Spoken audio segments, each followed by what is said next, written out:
Bom dia. Bom dia, bom dia. Eu vou começar me apresentando, depois a Ju se apresenta e depois a gente vai fazer disso um papo.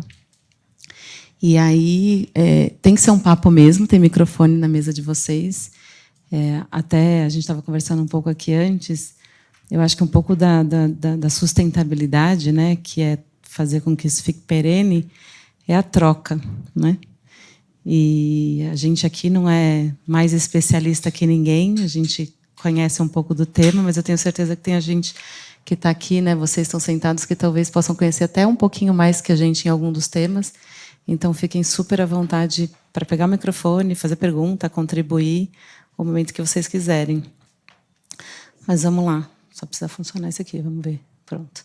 Falando um pouco de mim, eu sou casada, tenho 2 filhos, o Guto e o Vitor, de 11, quase 15.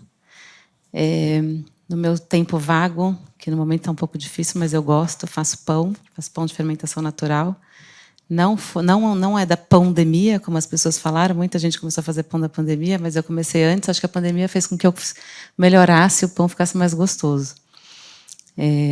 Falando da questão profissional, comecei a minha carreira bem cedo, com 15 anos, mas de verdade ela começou na IBM, quando eu entrei lá como estagiária, trabalhei 20 anos por lá. Sempre rico. Quem falou, nossa.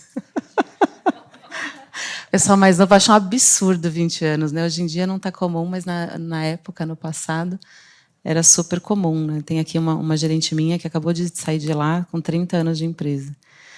E aí foi quando eu falei, deu, né? Está na hora, vamos fazer uma coisa diferente. E aí dei um passo lateral, fui para a Cognizant, que é outra empresa de tecnologia. Fiquei lá 4 anos, então foram 25 anos em empresa de tecnologia. E aí, em 2022, eu falei, deu desse negócio de tecnologia, eu quero um negócio diferente. E foi quando surgiu a oportunidade de ir para a Ticket, que é um mercado completamente diferente. E eu já vou falar um pouquinho da Ticket. Em paralelo, eu gosto muito de me conectar com as pessoas, então já faz 11 anos que eu estou num grupo de líderes da BRH. Estou fazendo voluntariado lá, vai começar agora grupo de estudos e tem um grupo de líderes que eles chamam de jovens líderes, que me chamaram agora para ser conectora desse grupo, então apoiar nesse grupo que está se formando, então também fica a dica aí para quem tiver interesse e também indicar para o time de vocês. E também faço parte da mentoria do Nós por Elas, do IVG. Foi até ontem o dia da inscrição, quem não conhece, vale a pena conhecer, é um programa que tem 2 vezes por ano inscrições só para mulheres, tem lá toda uma regra de inscrição e é por ordem de chegada, né? Então, abriu, coisa de 5, 10 minutos, as inscrições acabam, são 600 mulheres que passam por mentoria a cada sessão, a cada ciclo, e tem um programa super legal por trás, então super recomendo conhecer. Ali é o QR Code do meu LinkedIn. E falando um pouco sobre a Ticket, a Ticket é uma empresa do setor financeiro do grupo Edenred, né, que a Edenred no mundo é líder do segmento. Localmente, a gente está fazendo 48 anos no Brasil e a gente tem aí todas as linhas de benefícios, né, alimentação, refeição, tem o flexível, tem home office, bem-estar, cultura, Natal, Ticket Car, que é o combustível, tem a plataforma de Ticket Vantagens, em que dá descontos e promoções e cashbacks para os nossos usuários. E fazer aqui o jabazinho, quem quiser contribuir no Top of Mind 2024, a gente está ali concorrendo no QR Code do meio, e do lado tem as práticas de ESG da Ticket. Então, fica aí, vou deixar aí só um segundinho enquanto passa para a Ju, para vocês, se alguém quiser o QR Code. Eu acho que depois também o pessoal pode compartilhar, se tiver interesse, para vocês conseguirem acessar as práticas. Legal, bom dia, gente. Tudo bem? Feito o jabazinho aqui, todo mundo votou no Top of Mind, por favor. Te ajudei, tá vendo? Boa. Legal. Aqui os contatos da Tati, né, Tati?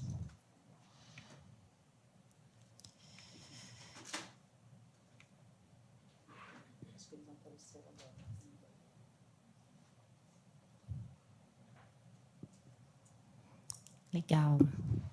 Bom, gente, então, meu nome é Juliana, né? Trabalho na iPharma. Não tenho esse tanto de filho, viu, Tati? Não se assuste. Tenho um menino de 14 anos, a fase é outra adolescência, é difícil, a gente acha que é difícil quando é pequeno, é difícil agora, viu, gente? Mas trouxe meus afilhados também, né? Como eu escolhi só ter um filho, os afilhados acabam representando nessa foto, né, o que é importante para mim, que é a minha família.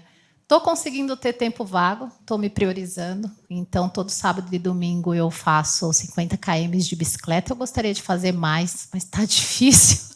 É difícil, viu? É uma resistência física grande que tem que ter e nem sempre, né, a gente está ali. Estou no movimento de transição de carreira e achei importante trazer isso para vocês. Então, eu nem quis colocar as empresas da qual eu já fiz parte, mas eu fui de telecom, né, fiquei bastante tempo na Claro, depois na Vivo, e agora estou numa empresa chamada eFarma, né, falo um pouquinho dela para vocês. Tenho 16 anos de experiência em RH, numa visão bem generalista, e 2 anos eu estou em ESG, né, e essa oportunidade aconteceu na eFarma justamente pelos trabalhos voluntários e ações sociais da qual eu gosto, sempre gostei e faço parte até hoje, né? Então, eu estou como voluntária, né, no ESG na prática, e lá a gente discute muito isso, né? Como que a gente sai do papel, como que a gente sai de tudo que a gente escuta nos eventos, né, ou na internet, ou nos livros, e traz para o nosso dia a dia, né? E tem sido bem interessante, tanto aprender quanto ensinar também, porque na hora que a gente está ali discutindo, né, surgem oportunidades. E eu também deixei o contato aqui do meu LinkedIn, se vocês quiserem se conectar também para fazer parte desse movimento, tá? Sobre a eFarma, né, ele tem benefícios aqui, né, de RH de empresas, e a gente conhece isso como cartãozinho farmácia, né, aquele que tem desconto em folha, pode ter subsídio ou não, mas ela está no meio prestando serviço para a indústria farmacêutica. Então, a gente tem muito programa da indústria que a gente fala, né, indústrias grandes, programas de suporte ao paciente. Né, a indústria ela não pode fornecer medicamento, né, para doenças raras, por exemplo, e a eFarma faz todo esse intermédio e a gestão desses pacientes. Mas, vendendo jabá para a eFarma também, é uma oportunidade da gente cuidar da saúde também, né, cuidar e oferecer, né, um benefício de medicamentos para quem está dentro do RH das empresas, né, é uma oportunidade. E aqui eu deixei um link, que é a plataforma Viva ESG da eFarma. A gente tem se posicionado que redefinir o significado de sucesso é a nossa meta.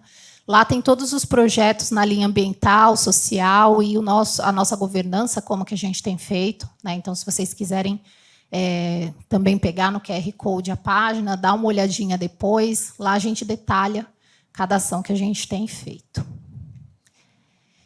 E aí a gente começa, né, Tati? Vou passar para você, deixar você puxar esse bate-papo. Você coloca para mim, obrigada. Para a gente começar aqui a conversar um pouco sobre a questão de desenvolvimento, né, sustentável. Eu acho que óbvio, porque a gente vem para cá, a gente começa a conversar antes, né? E a gente fica trocando um monte de ideias sobre o que a gente vai falar, qual que é a abordagem. E uma das coisas que me veio muito foi assim, desenvolvendo treinamento sustentável. O que é que isso significa? Já começa do começo, né? E o que é o sustentável? Se a gente for lá no dicionário, for procurar, ele está falando de perenidade. Então, no fundo, como é que a gente faz um treinamento que desenvolve o mindset de perenidade. E a perenidade do quê? Né? Perenidade do conhecimento, perenidade do resultado, perenidade da empresa. Então, acho que esse é um bom começo, uma boa provocação, né? Quando a gente está montando um treinamento, é o para quê? Para que a gente está fazendo aquilo? É só porque a gente tem que fazer um treinamento e check, sei lá, eu tenho, por exemplo, na minha meta, lá nos meus KPIs, 98%, não, 89% da população tem que ser treinada. Então, eu estou indo lá só treinar para poder fazer meu KPI ou eu quero fazer alguma coisa para que, de fato, tenha um impacto depois, né? Quando a gente coloca nesse número desses KPIs horas de treinamento, piora, porque aí, então, eu vou fazer um treinamento muito maior, porque, pelo menos, eu tenho as horas lá feitas, né? Então, eu acho que, quando a gente começa essa discussão de desenvolvendo o treinamento com mindset de sustentabilidade, já começa do básico, né? E para mim, quando a gente faz um básico brilhante, a gente se preocupa com o básico, a base da pirâmide, né? Quando a gente está falando, por exemplo, de relações, a base da pirâmide é a confiança. Quando a gente está falando do ser humano, a base ali é o higiênico, né? Então, a alimentação, saúde, é o higiênico. E, para isso, qual que é o básico, né? Então, eu acho que a gente... o básico é pensar o para que a gente está fazendo aquilo. Faz sentido para você? Total, com certeza. E foi bacana a gente vir depois da Liz, né, que falou muito, né, sobre a questão dos treinamentos, né? Quando a gente olha para algumas necessidades, e aí você vai ter que olhar para a necessidade da empresa, tem alguns treinamentos que, infelizmente, ainda são obrigatórios, né? Então, lá na Efarma, a gente acabou de passar pela ISO 14001, né? Então, tem alguns conceitos bacanas ali, né? Para você trabalhar a questão de redução de resíduos, né? De reciclagem. Mas quando a gente olha para o treinamento, aí ele não tem como fugir, porque está na norma, ele é um treinamento obrigatório, né? Então, precisa de um certificado emitido. Mas quando a gente olha para a nossa realidade hoje, como que as pessoas estão aprendendo e se desenvolvendo, a gente precisa sair, né, do que está lá atrás, do que está numa norma, né, do que está como obrigatório, porque quando a gente fala obrigatório já dá até um desespero, é obrigatório. Ai. Esse obrigatório me lembra, não sei quem já viu o meme do Instagram, que é aquele porquinho do Toy Story, só fazendo... Que é isso, as pessoas fazem treinamento obrigatório hoje assim, né? Só vai e vai passando, aí chega no final tem um quiz normalmente, aí você fala, ai meu Deus, vou passar naquele quiz, aí você faz o quiz, aí você pega a resposta para dar para o coleguinha, porque o coleguinha, quando for fazer, ele já faz o e faz a resposta. Estou falando besteira aqui, ó, todo mundo rindo, todo mundo faz igual, mas tem que fazer. Não é? Não é assim? Exatamente. E aí o lance é como é que você faz isso diferente para que a pessoa queira fazer o treinamento. Para fazer diferente, né? Para conseguir, de fato, gamificar uma jornada, né? Sair do óbvio, sair desse aperta-botão, né? Como que a gente aprende um com o outro também, como que a gente se desafia e colabora um com o outro, e eu não aprendo sozinha, a tela e eu, mas como que eu aprendo com a Tati no meu dia a dia, como que a gente se desenvolve juntas, né? Então, são pontos que a gente tem trabalhado bem na Efarma, saindo do óbvio, né? Para além disso que eu trouxe para vocês, mas a gente tem trazido ferramentas mesmo, como a Liz e outros parceiros também, que podem nos apoiar nessa jornada, né? Então, como que eu construo uma jornada ali para esse desenvolvimento, enxergo como uma jornada, né? Não é pontual. Entendo que esse processo, né, de conscientização social e ambiental, ele leva um tempo, não é de um dia para o outro. Eu me deparei muito também, há 2 anos atrás, que eu tive que falar o óbvio, das pessoas conseguirem enxergar o porquê que não pode descartar algo, né, de maneira errada, o porquê que diversidade é importante, o porquê que participar de projetos sociais. A gente tem um projeto muito lindo lá de desenvolvimento de mulheres na área de tecnologia, o quão isso é relevante para o mercado e para essas mulheres que não tiveram uma oportunidade, que eu tive, que você teve. Então, a gente sair um pouquinho do óbvio e para dentro das rodas de conversas, né, seja de diversidade, a gente tem uma roda de conversa de maternidade lá também muito boa, aonde a gente consegue, em grupo e no coletivo, aprender junto, né? Ou se provocar como a gente gostaria de aprender, né? Porque a necessidade da Efarma pode ser diferente da Ticket, né, Tati? E até dentro da empresa, né? A necessidade de um analista júnior, de alguém da operação, de um estagiário, de um aprendiz é totalmente diferente da necessidade de uma liderança sênior, de um executivo. Então, tem uma frase que o pessoal normalmente o pessoal que cuida da parte de diversidade de PCD fala muito sobre isso, mas eu acho que isso se aplica não só para PCD, mas LGBT e para todo mundo, que é o nada sem eles sobre eles, né? Então, assim, não dá para RH dizer que vai montar um treinamento sozinho e que vai atender a necessidade de todo mundo. Então, vamos ouvir esse pessoal, vamos ouvir a demanda, porque, né, voltando para o tema da sustentabilidade, que é a perenidade, se eu não entregar algo que está na demanda daquela pessoa, ela não vai estar presente. Ela tem que estar presente naquele lugar, né? Presente, não estar de corpo, mas ela tem que estar na presença. O tal do mindfulness que todo mundo tem falado, que até já virou moda, mas é assim, a gente está aqui agora, né? A gente tem o celular e a gente não tem jeito, o celular rouba a nossa atenção o tempo todo, mas como é que eu consigo fazer com que aquela pessoa esteja presente para aí sim eu começar a mexer no mindset dela, de entender que aquilo é um pedacinho e que cada treinamento que a gente vai fazendo ele deve ser um tijolo, né, que a gente vai subindo isso. Mas eu vejo muito a base, né? Você estava falando do treinamento para mulheres, né? Existem empresas, e não precisa citar nome, mas já me contaram, já vi case assim, que tá lá pensando no treinamento para mulheres negras, treinamento para PCD, mas não tem nenhuma um programa de desenvolvimento. Então, você não tem um programa de desenvolvimento para todo mundo, que é a base, que é o que vai dar sustentação, e aí você está querendo fazer um negócio meio que greenwashing ou diverse washing, ou o que for, né? Para sair lá na foto no mês de junho, ou no mês de novembro, ou no mês de março, que você está fazendo isso. Isso não é sustentável. Qual a mensagem que você está passando para a pessoa? E a outra coisa, né, a gente estava discutindo também, quando a gente fala de sustentabilidade, todo mundo fala assim, não, copinho, não pode ter copinho de plástico, vamos ensinar para todo mundo. Não pode ter copinho, não pode ter garrafinha, eu tenho minha garrafinha aqui, é de plástico, meu Deus, e agora? Não é sobre isso, é sobre isso também. Se eu puder colocar a garrafinha a latinha e não a garrafinha, ou aquela que chama água, né? O nome do negócio é água, é engraçado. Não sei se vocês viram, mas aquela de Tetra Pak chama água, essa é a marca.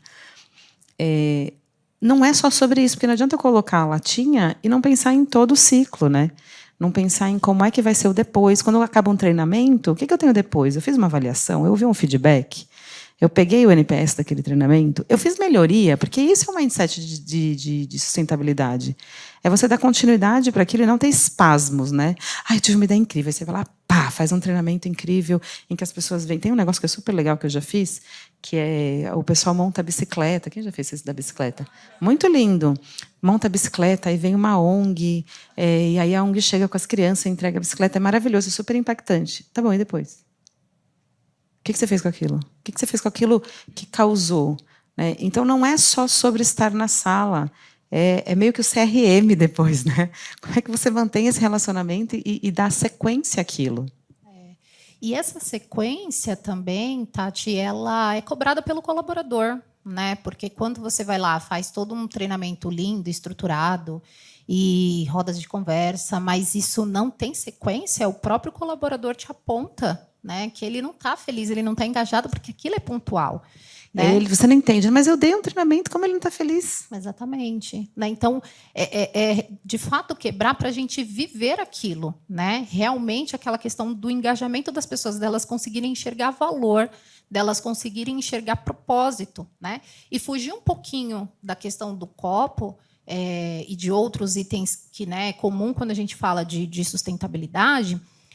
A gente estruturou um programa lá que o colaborador, né, não só o colaborador, mas o beneficiário, que tem o benefício e-Pharma, ele pode comprar créditos de carbonos dentro do aplicativo da e-Pharma para compensar o que não dá para ser evitado. Porque, para eu passar um medicamento na farmácia, eu vou consumir um recurso, eu não consigo fugir disso. Mas eu posso pensar como que eu faço isso da maneira mais sustentável possível. Né? E aí o MVP desse projeto foi com os nossos colaboradores. Né? E foi bacana ver que 40% dos colaboradores compensaram, porque eles já conseguem enxergar valor em todo o movimento de ESG que a gente tem feito dentro da empresa. Né? E outras ações também no comecinho, né, do ESG na e-Pharma, em 22, eu me deparei com 25% da e-Pharma engajada nas ações de ESG. Isso para a gente é um desafio, né? Vocês sabem disso, né? Se eu olhar por uma empresa e falar 25% está engajado em ESG, como que eu trago esse pessoal, né, para as causas que a gente está fazendo, para os programas que a gente está promovendo, para a importância dessa temática, não só para o contexto profissional, mas pessoal também. Né? E hoje eu estou me deparando com 60% de pessoas engajadas em tudo que a gente propõe dentro dos nossos programas. Né? Então, a gente já começa a medir também, né, o engajamento desses colaboradores e traz como métrica, né, para dentro do programa como um todo. Né? Então, eu acho que é isso que você trouxe. Não dá para ser uma ação isolada. Ele precisa enxergar isso dentro da cultura. Né? Então, eu vou ter a minha linguagem para falar com um time de base, um time mais operacional, mas eu também preciso atingir essa alta liderança. Né? E cada um conseguindo enxergar valor e trazer para a tua realidade dentro do dia a dia. Né? Não, e Ju, acho que o que você falou é essencial, isso tem que estar muito conectado com a cultura da empresa, né? Não adianta virar e falar assim, o que a e-Pharma está fazendo? Vou fazer igual. O que a Ticket está fazendo? Vou fazer igual. Óbvio que a gente vai se inspirar e puxar um pouquinho de cada lugar, mas que a gente tem que fazer alguma coisa que desenhe uma jornada para o ano, normalmente a gente trabalha com ano, né, para esse tipo de coisa, ou para o semestre que esteja conectada com a minha cultura, porque não adianta eu fazer um negócio em que todo mundo se abraça, não sei o que lá, se é uma empresa que tem uma cultura de competição. Ninguém quer precisar abraçar nada. Número, resultado. Então, qual que é a cultura da empresa? E óbvio que eu estou dando um exemplo simplista, mas qual que é a cultura da empresa? Qual é o momento que está na minha empresa? Para depois eu fazer algo. Então, assim, agora é mês da visibilidade, é o dia da visibilidade trans, aí eu vou fazer um treinamento sobre trans. Mas, meu Deus, você nunca conversou nem sobre LGBT na empresa. Né? Talvez nem tenha uma pessoa trans e talvez nem tenha pessoa trans, aí você vai ficar pra falando que de... que eu tô falando, exato, né? Exato. Então, é importante a gente entender qual é o momento que a gente está e criar essa história, né? Meio que o storytelling. Qual é o storytelling desse período, desse ciclo, desse ano, desse mês que seja? E aí você fazer as coisas conectadas. Então, exemplo, semana que vem a gente tem a Semana da Diversidade na Edenred. A Ticket faz parte do grupo Edenred, tem outras empresas do grupo, são todas empresas de meio de pagamento. E aí a gente vai ter lá a semana, a gente decidiu fazer uma semana ao invés de fazer coisas durante o ano inteiro, só que a gente também vai fazer coisas durante o ano inteiro, só que vai ser conectada. Então, agora a gente vai fazer uma semana com várias iniciativas. Depois tem uma conexão. No mês das mulheres, que é a Semana da Diversidade, então não vai fazer nada mais. No mês do orgulho, a gente vai fazer uma coisa pontual. Aí não precisa vai fazer uma coisa grande, vai fazer pontual. Aí tem conexões de comunicação. Dentro da nossa comunicação, porque tudo isso é um mindset sustentável e não precisa necessariamente ser dentro de uma sala de aula, porque é desenvolver pessoas. Então, a nossa comunicação tem pitadas sobre isso. A forma com que a gente fala nos e-mails, a forma com que a gente fala num town hall. Aí eu acho que isso você coloca no mindset, porque não vai ser só um treinamento para falar sobre isso. Você vai estar colocando pitadas disso em todos os temas que a gente está falando. Eu vou dar um exemplo de ontem. A gente tem um treinamento que se chama assim, Estou Líder e Agora. Né? Então, a pessoa vira líder e a gente chama a pessoa para dar um abraço nela, falar, calma, vai dar tudo certo. Você tem um time de RH aqui e vai com Deus que vai dar certo. Mas a gente implementou esse ano, e vou falar o contexto porque eu acho que é importante, uma atividade que é uma oficina de kokedama. Quem não sabe o que é kokedama, fala que eu explico. Não? Kokedama, vocês já viram uma bolinha assim, com musgo, que tem uma plantinha? Já viram isso em algum lugar?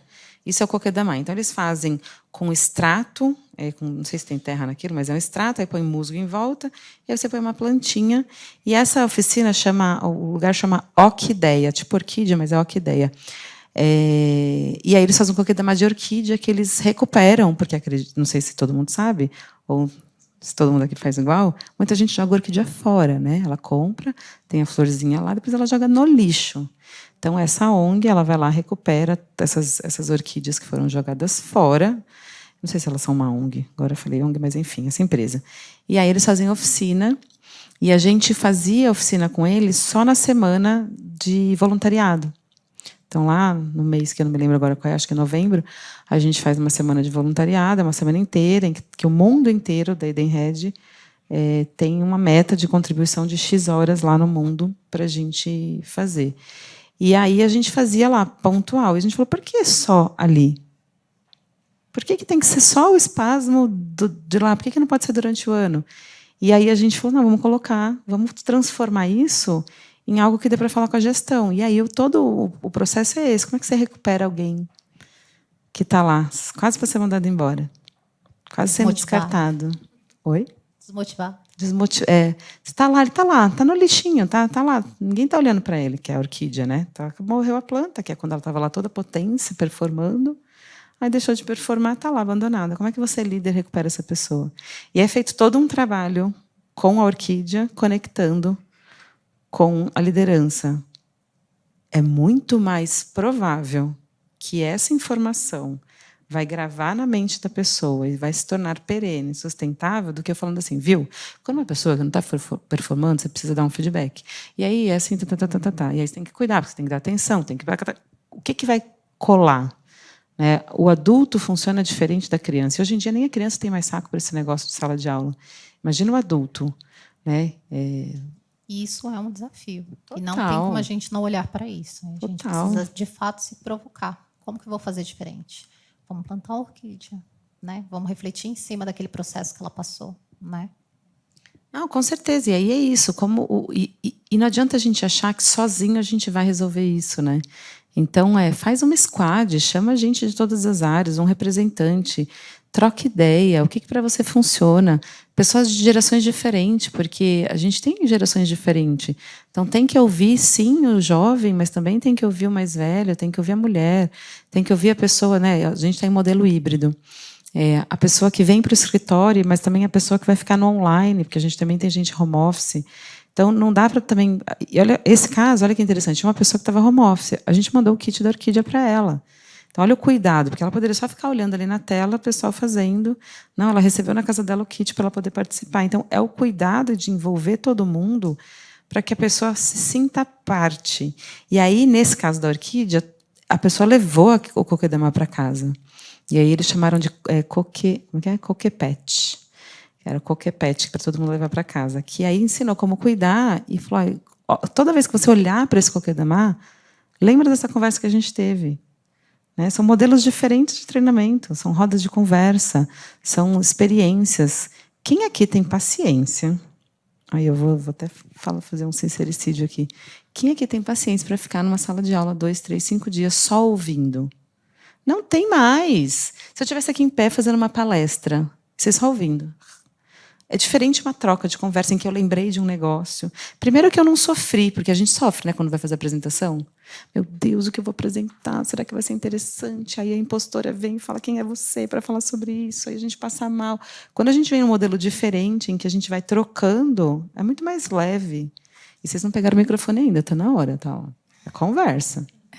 E aí, né, só antes de vocês, né, trazerem as perguntas e tudo mais, mas nisso que você falou de trazer todo mundo, né, na implantação de ESG, a gente colocou embaixadores, né? Então, quem quer ser embaixador de ESG? E aí a gente olhou para todos os níveis, para todas as áreas, né? Para a diversidade, para quem está representando aquele público, para que, de fato, a gente não fale só dentro da nossa bolha. Né? Então, a forma que eu aprendo é essa, né? Mas talvez a pessoa que está lá na ponta não vai ser assim. Né? Então, o embaixador hoje ele ajuda muito a nossa área de ESG, e, de verdade, eu quero que no futuro não exista uma área de ESG.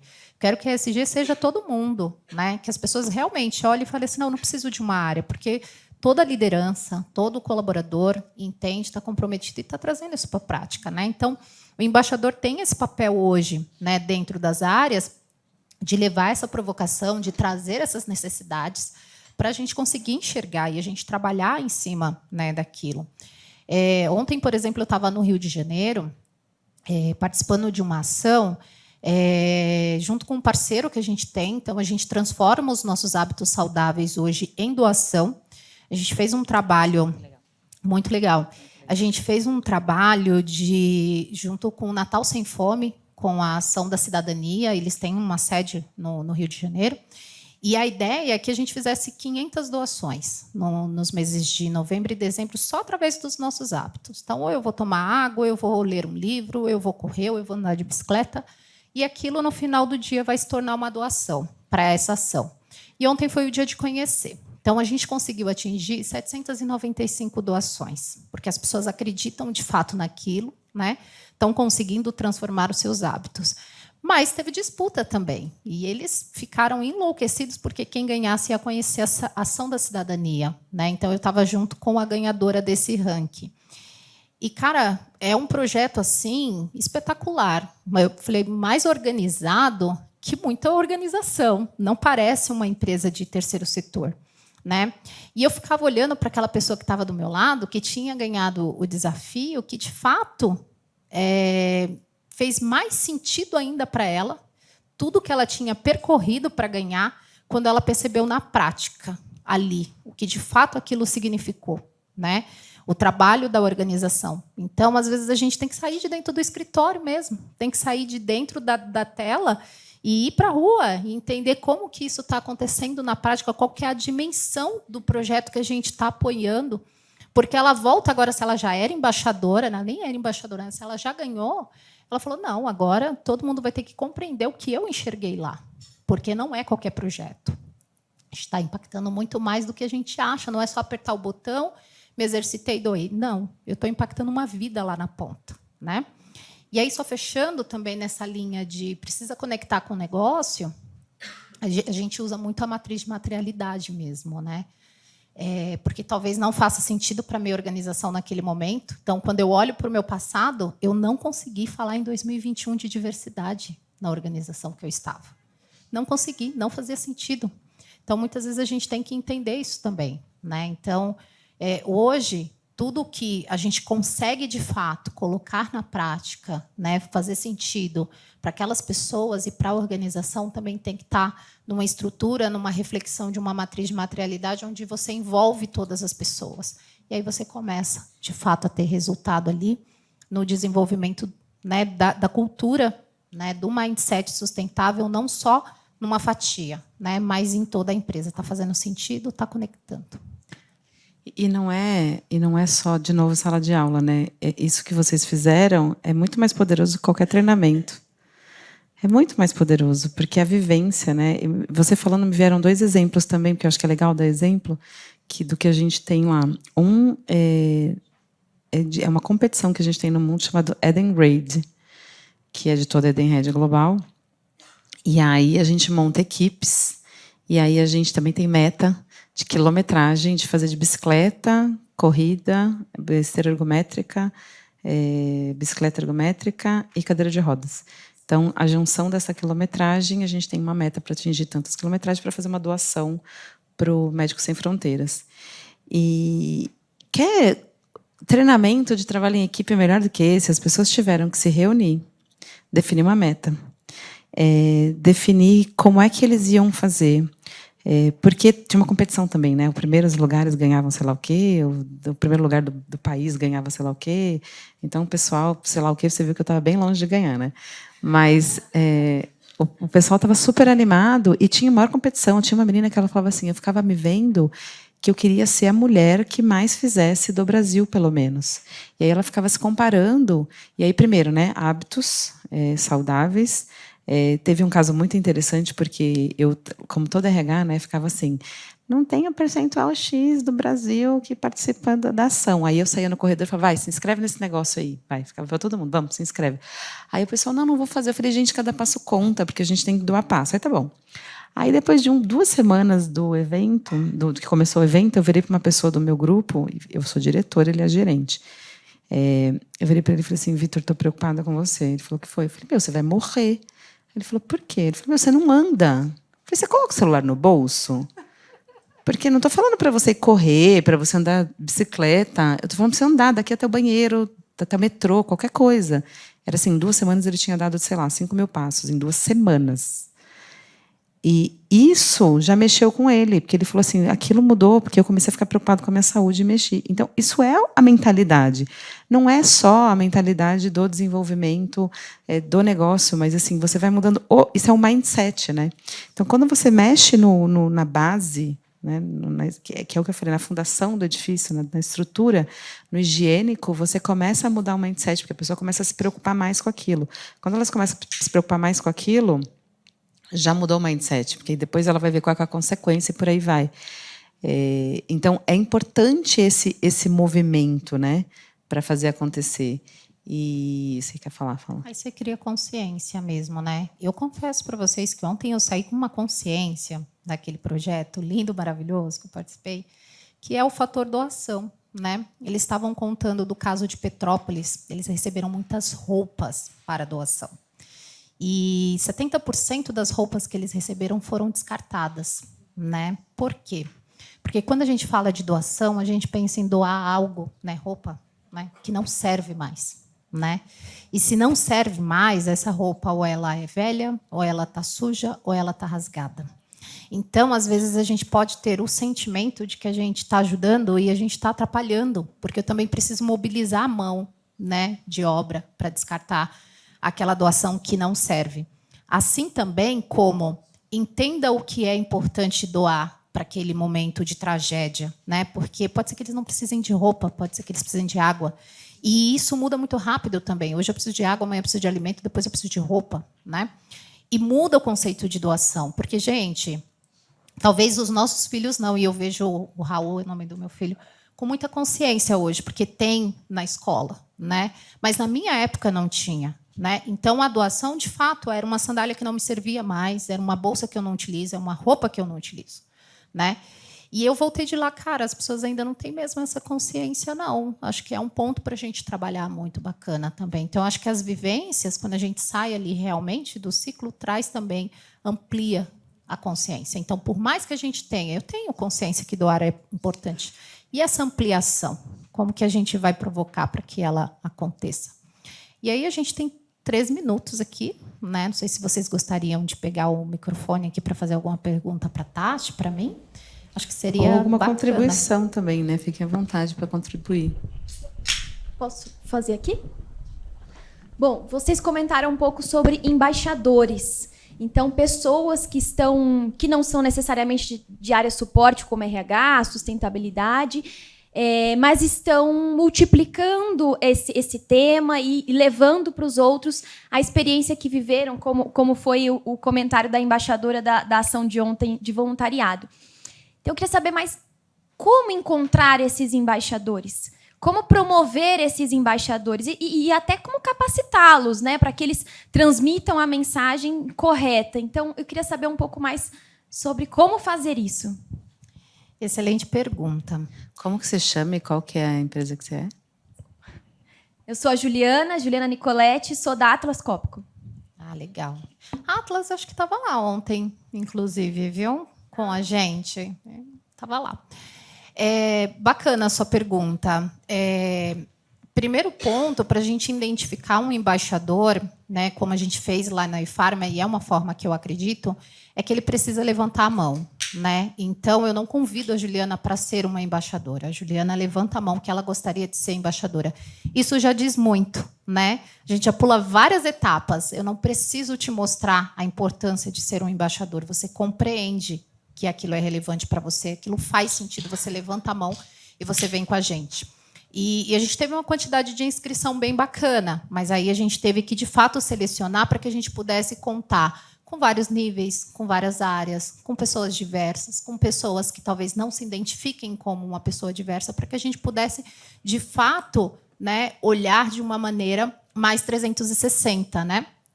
E, principalmente, mostrar qual que é a missão desse embaixador, qual que é a importância dele lá na área. Né? Não é só controlar o copinho, pelo contrário, é muito mais que isso.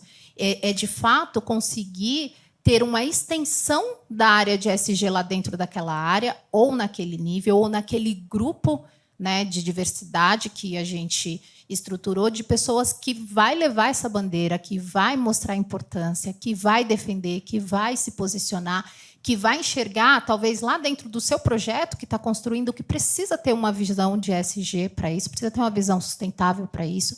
Se ele é um líder, a importância de contratar para o seu time diverso também. Então, o processo de embaixador a gente estruturou dessa forma. Levanta a mão, né? A gente garante essa visão 360, a gente te mostra a importância e o seu papel, né? As definições bem claras. Qual que é o papel do embaixador, qual que é o papel da área.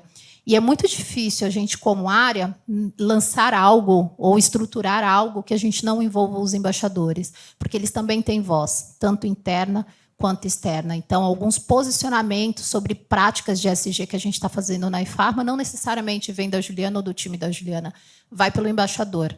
Né? E quem está promovendo e está movimentando a IFARMA é o colaborador também.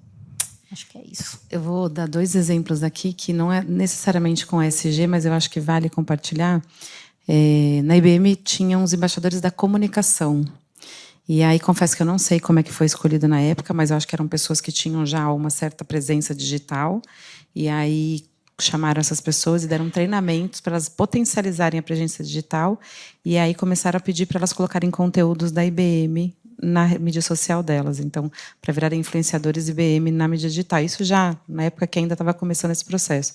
E funcionou bastante, porque essas pessoas apareceram bastante, começaram a receber convite para participar de eventos e coisa e tal, e acabava levando a marca da IBM. Na Ticket, a gente fez um negócio muito legal. Lá também tem os embaixadores da comunicação, que foram pessoas... Foi o mesmo esquema que ela contou, mas a gente fez um negócio bem legal, que era para medir engajamento, e ao mesmo... Medir não, para potencializar engajamento com a marca e, ao mesmo tempo, levar a marca para ser marca empregadora na mídia social, mas teve um resultado muito legal. O que a gente fez? Uma campanha com parceria com marketing, que é para todo mundo postar nas suas redes sociais, podia até ser rede fechada, não tinha problema, só que aí precisava mandar evidência, coisas sobre a Ticket, com hashtag eu sou Ticket Lover. Depois, se tiverem curiosidade, eu sou Ticket Lover. Então, você tinha que marcar Ticket ou eu sou Ticket Lover. Essa campanha começou ano passado. E aí você ganha pontos, e aí esses pontos você troca por produtos com o logo da Ticket, que obviamente você ganha, posta de novo e vai ganhando ponto e vai. E aí foi um sucesso ano passado. E aí o que a gente fez? A gente pegou os top 20 engajados e a gente vai dar um treinamento para eles sobre mídia social, vai dar um kit de o ring light, sei lá o quê, vai chamar pessoas de mídia social para falar com eles sobre comunicação. Então, foi uma coisa que surgiu. Elas, naturalmente, foram os embaixadores, porque eles são os que mais colocam. Para minha surpresa, eu estou nessa lista, e eu achei bem surpresa, porque eu me acho não tão engajada assim, mas eu participo bastante da rede social.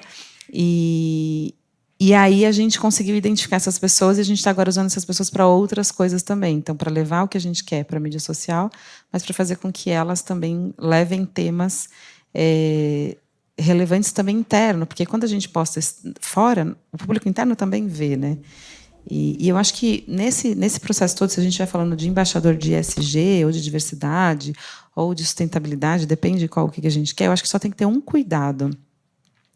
O cuidado é fazer com que essa pessoa não fique o ativista, porque aí ela pode se prejudicar dentro da empresa, porque daqui a pouco, tá vendo? Tá lá naquele negócio lá, não trabalha, e acontece. Ou não então, é convidado. Ou não né? é mais. Ou não é convidado, é bem pesado, né? Então tem que tomar um cuidado só para dosar, para depois as outras pessoas que não entendem aquilo que está acontecendo fazerem um julgamento maior. Acho que você queria falar, não queria? Já foi? Na verdade, eu ia perguntar sobre essa formação do embaixador e como é que ela acontece, né, ou aconteceu. E a outra questão, a avaliação da adesão ao... Tu comentaste 25% era aderente ao tema ESG e hoje 60%. Como a gente faz essa avaliação ou dicas assim de... Como tu construiu essa trajetória e consegue ter essa percepção hoje dentro do tema? Legal. Boa pergunta. Bem parecido com o da Tati, a gente tem uma plataforma hoje que auxilia a gente muito nesse processo, né, de a gente colocar, né, lançar coisas lá, pode ser desde um quiz, por exemplo, pode ser desde um programa, né, e a partir dos dados, né, então esse 60%, por exemplo, que a gente mediu, foi muito através dessa plataforma de hábitos saudáveis, né? Então a gente começou com 25, né? E aí a gente olhou e falou, cara, a gente precisa estruturar um plano, né, de ação para eles conseguirem enxergar a importância de tudo que envolve, né, a atuação dele, que não precisa necessariamente fazer uma atividade física, né, mas dele estar ali, engajado naquela jornada pensada de ESG, que aí a gente vai falar sobre tudo. A gente vai falar sobre questões sociais, a gente vai falar sobre questões ambientais, a gente vai falar de diversidade e como que está a adesão disso no início, né, no meio e no fim. Então, quando a gente começou essa jornada, a gente contou com essa plataforma, né? Ali a gente foi trazendo realmente atividades, a gente chama de desafios, né? A gente foi trazendo desafios e aí tem tudo. Tem uma publicação na rede, tem uma corrida, tem um voluntariado, tem de tudo. Eu olho para as minhas metas, SGs, lá definida, está no site, depois é público, vocês podem olhar até 2025. Trago isso, né, para um plano de ação, estruturo bonitinho ali, né, todas as frentes que eu quero, né, que ele se engaje, que ele participe, e faço essa medição. Aí é dados. Né? Então, eu comecei com 25 colaboradores levantando a mão e falando eu quero fazer parte, eu estou aqui doando o meu hábito, e hoje eu termino com 60% de pessoas que ou estão fazendo, né, essa doação através do hábito, ou estão fazendo um trabalho voluntário, ou está comprando um crédito de carbono. Né? Então, é esse movimento que a gente faz, tentando sair um pouquinho de eu tenho 60 pessoas com certificado emitido. Não. As ações que a gente tem hoje, eu tenho 60% de pessoas engajadas nas ações de ESG. Né? Gostaria de expandir isso ainda mais. E é engraçado que, quando a gente faz esse movimento de as pessoas conseguirem, de fato, se conscientizar e gerar esse mindset, as pessoas começam a te enxergar dessa forma. Então, hoje, quando eu estou na casa do meu pai todo domingo, e começa um debate em cima da mesa que tem um posicionamento que não é respeitoso, e sem militância nenhuma, só questão de respeito mesmo, as pessoas já olham e falam: Juliana, mas o que você acha disso como SG? Né? E dentro também de uma reunião, né, no nível gerencial ou no nível de diretoria, os próprios diretores hoje já perguntam: Juliana, mas aí o que você acha disso? Então, começa também, né, a Juliana, os outros embaixadores virarem referência. Isso já diz muito. Né? Então, esses dias a gente teve uma matéria para construir da área de tecnologia, como que a IFARMA está trabalhando na área de tecnologia, né, e com uma maneira que crie menos impacto ambiental, e o diretor me chamou para construir junto com ele. Então, isso também para a gente é uma forma de medir, né, como que ESG está surtindo efeito dentro da organização e principalmente ao seu redor. Né? Então, tem esse ponto que eu acho que é bacana a gente avaliar um pouquinho para além dos dados, o quanto o comportamento está mudando e você está sendo acionado e eles estão conseguindo enxergar a importância e a relevância. Tinha várias perguntas, mas algumas já foram respondidas. Eu queria saber, Juliana e Tatiana, como as ações que vocês apresentaram estão alinhadas com os ODS, né? E como que essa integração está incorporada à estratégia geral da companhia? Digo isso porque eu também sou de RH, e aí comecei a migrar, então eu pego muito essa questão do ODS alinhado à estratégia que a ZAIS hoje exerce. Então, eu queria ouvir um pouquinho de vocês. Eu não vou falar agora assim, tal e tal, mas assim, quando a gente vai montar algo assim, a gente coloca lá em qual está se conectando, exatamente para a gente não ter o espasmo, né? É que é o para que eu estou fazendo isso. Não é só porque é legal, porque é divertido, porque tem que bater a meta, mas para quê? Então, a gente sempre coloca com isso, e também o que a gente tem de KPI global. Então, assim, se eu tenho que atingir, exemplo prático, 50% de mulheres na diretoria, o que eu estou fazendo para isso? Né? Se eu estiver fazendo algo que não está me levando para isso, então, para onde você está? Né? Volta aqui, pé no chão, e vamos focar nisso. E aí, com isso também é importante ter algumas coisas dentro das metas de diretoria, né? Então, a gente ainda não conseguiu colocar como meta geral, que eu quero dizer é todo mundo ter na sua meta, mas a gente tem uma meta de negócio global, até que define, a gente passa para o global baixa, né? Que a gente é uma empresa francesa, e os franceses são muito ligados na questão de mulheres. Agora a gente está começando com PCD e LGBT. Para os franceses, a questão racial é um pouco mais complexa, por questão cultural, mas a gente tem lá a medição, mas não como meta global a gente não tem, mas como meta local a gente tem. Ou minimamente medindo para a gente acompanhar como está, e a gente apresenta sempre. Então, a gente está fazendo uma vaga agora e a gente tem um documento que o Headhunter assina, que ele tem que trazer pelo menos 50% de mulheres na long list. Né? A primeira lista tem que ter 50% de mulheres.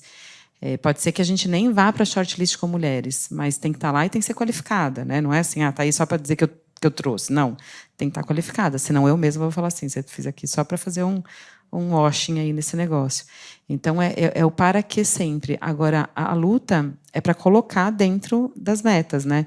A gente conseguiu colocar como meta coletiva a NPS. E foi muito interessante, está sendo muito interessante, porque agora está todo mundo preocupado com a NPS dentro da empresa. Então, como é que a gente consegue fazer? Né? E aí é o mindset, gente. O tempo esgotou já. Eu não sei se dá tempo de ela fazer mais uma pergunta ali. A gente pode fazer mais uma pergunta.